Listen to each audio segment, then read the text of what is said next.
o palestrante Roberto Pires, que é cientista político e ex-coordenador de estudos sobre o Estado e democracia do IPEA e também doutor pelo MIT em políticas públicas. Acho importante, indispensável iniciar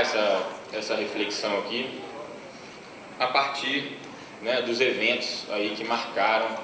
o mês de junho de 2003 nesse país, quando um volume impressionante de cidadãos e cidadãs brasileiras foram às ruas para declarar suas impressões, vontades e avaliações sobre o rumo das coisas nesse país. Foi uma expressão clara de um sentimento profundo de insatisfação desses cidadãos com a classe política e governante nesse país e com a provisão, a qualidade dos serviços públicos prestados pelos governos brasileiros nos seus 3 níveis, sobretudo nas áreas de transporte, saúde, educação, mas não apenas essas. Se essas manifestações deixaram claro a necessidade e a relevância de uma reforma das instituições políticas, dos procedimentos eleitorais, do funcionamento das instituições representativas, por outro lado também apontaram para a importância de uma outra agenda de reformas, de uma outra dimensão de uma agenda de reforma política que diz respeito à atuação do próprio Estado, do funcionamento das burocracias públicas, da forma como essas burocracias se relacionam com a sociedade e o papel dos seus servidores nesse processo. Um Estado que prioriza apenas a execução das políticas públicas, sem dar a devida atenção ao diálogo e ao contato permanente com a sociedade, não é suficiente. Os eventos de junho deixam para nós a mensagem de que uma sociedade democrática demanda um Estado que seja capaz de executar políticas públicas, mas também que seja capaz de incluir seus múltiplos atores sociais, cidadãos e cidadãs, organizações e movimentos, que seja capaz de ouvi-los, de levar em consideração suas demandas, que seja capaz de oferecer informações, de prestar esclarecimentos sobre suas ações e, mais do que isso, que seja capaz de, a partir desse diálogo, rever, corrigir e aprimorar as suas políticas. Uma reforma política hoje precisa incorporar aspectos e ações concretas que caminhem na direção de uma ampliação da porosidade democrática da burocracia pública no Brasil e dos agentes estatais. E por porosidade democrática, o que eu me refiro aqui é a ampliação da transparência da atuação desses agentes estatais. Eu me refiro também à incorporação crescente da participação social nos processos decisórios, no acompanhamento da implementação das políticas e no controle dos seus resultados. Um segundo ponto que eu queria trazer para a discussão é o de que uma agenda desse tipo caminha na direção exata do fortalecimento das carreiras de Estado e da valorização do serviço público. Mas talvez essa proposta seja mais difícil de ser compreendida, talvez não seja um argumento de todo trivial, porque estamos muito acostumados a pensar o serviço público e a burocracia a partir de uma matriz teórica e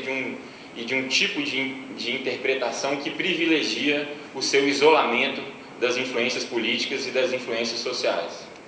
Essa matriz teórica conhecida de todos, alicerçada na tradição weberiana, nos deixou esse legado de uma suposta e possível separação entre o domínio da técnica e o domínio da política, uma possível dissociação entre aquela dimensão dos atores que tomam decisões sobre políticas públicas e dos atores que apenas executam essas decisões como se elas correspondessem a meramente um cumprimento de tarefas mecânicas ou objetivas, né? Para, né, Max Weber, o sentido dessa autonomização da burocracia era outro, né? Era o sentido de construção do Estado, para que o Estado possuísse organizações que não fossem dependentes, né, dos recursos financeiros, informacionais e técnicos, né, nem da sociedade, nem do mercado, e pudesse assim, né, se constituir, né, como uma esfera de atuação independente. Mas independência, nesse sentido, não se confunde de forma alguma com distanciamento, né, não se confunde de forma alguma com uma separação, né, da atuação de burocracias e servidores públicos, né, de uma discussão e de escolhas